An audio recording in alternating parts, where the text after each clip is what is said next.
اب آپ مجھے بتائیں قادیانیت نے کیا کیا؟ نبوت کا جھوٹا دعویٰ کیا۔ ہمارا سارا فوکس کس طرف ہے کہ ہم یہ پروف کرتے ہیں کہ یہ بات غلط ہے اور اللہ کے نبی صلی اللہ علیہ وسلم آخری نبی ہیں اور یہ جھوٹے ہیں، یہ بات کرتے ہیں۔ عالمی قوتیں کیوں اس کو سپورٹ کر رہی ہیں؟ اس وجہ سے کہ وہ اسلام کو اپنا مد مقابل سمجھتے ہیں۔ قادیانیت ایک اور کام بھی کرتی ہے، وہ کام کیا ہے مزاحمت کا خاتمہ۔ وہ مقصد آج آپ کو ہمارے معاشرے کے اندر، ہمارے تعلیمی نظام کے اندر، ہم نے جہاد کو اپنے کریکولم سے سب چیزوں سے نکالا۔ ہم یہاں پر شور نہیں ڈال رہے بھائی، ارکان اسلام میں چھٹا کہتے ہیں کہ جہاد ہے، لیکن ہم نے اس کو پروٹیکٹ کرنے کے لیے کوئی ایسا بگر پلان بنایا کبھی؟ ہمارا کریکولم اسی کے اوپر ڈیزائن اس پہ ہوا ہے، وہ ہم روک سکیں اس لیے کہ جو ہم نے 78 سال میں تعلیمی نظام بنا کے رکھا، جو میڈیا کا سسٹم چلنے دیا، اس سب نے ان کی ذہن سازی یہ کر دی کہ یار آپ انسان تو سمجھو نا ان کو۔ آپ کو پتہ ہے قادیانیوں نے جو اتنی تحریک بنائی اس کا نام کیا رکھا تھا؟ تحریک جدید، ماڈرنسٹ موومنٹ۔ بڑے بڑے عہدوں کے اوپر جو ہے وہ تحریک جدید کا یہ کام ہے کہ پلان ہے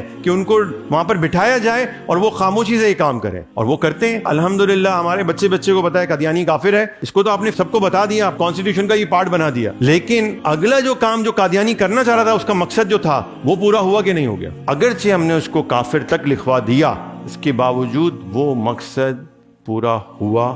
ہوش میں آئیں، اور یہ جو تباہی پھرتی جا رہی ہے یہ ہمارے اندر موجود ہے، یہ ہمارے پولیٹیشینز ہیں۔ پالیسی میکنگ بنانے والے کوئی گورے اور یہودی اور اسرائیل سے نہیں آیا ہے، یہ بظاہر نام کے مسلمان ہیں لیکن کام سارے کے سارے وہی کر رہے ہیں جو انٹرنیشنل ڈیمانڈز ہیں۔ وہ نظریاتی طور پر تبدیل ہو چکے ہیں، اور وہ رکے گا کیسے؟ جب ذہن سازی ہونا شروع ہوگی، اسلام کی بنیادی تعلیمات دینا شروع ہوں گے، وہ ہماری کریکولم کا پارٹ ہوگا، ہماری تعلیمی نظام کا پارٹ ہوگا، ہمارے میڈیا کا پارٹ ہوگا، اور ایک لانگ ٹرم پلاننگ کی ضرورت ہے، کوئی معمولی کام نہیں ہے۔ 1500 سالہ عید میلاد النبی اتنی بڑی سیلیبریشن تھی، کوئی ایک میسج مجھے بتا دیں کہ جو آپ نے اس پہ دیا ہو پوری قوم کو۔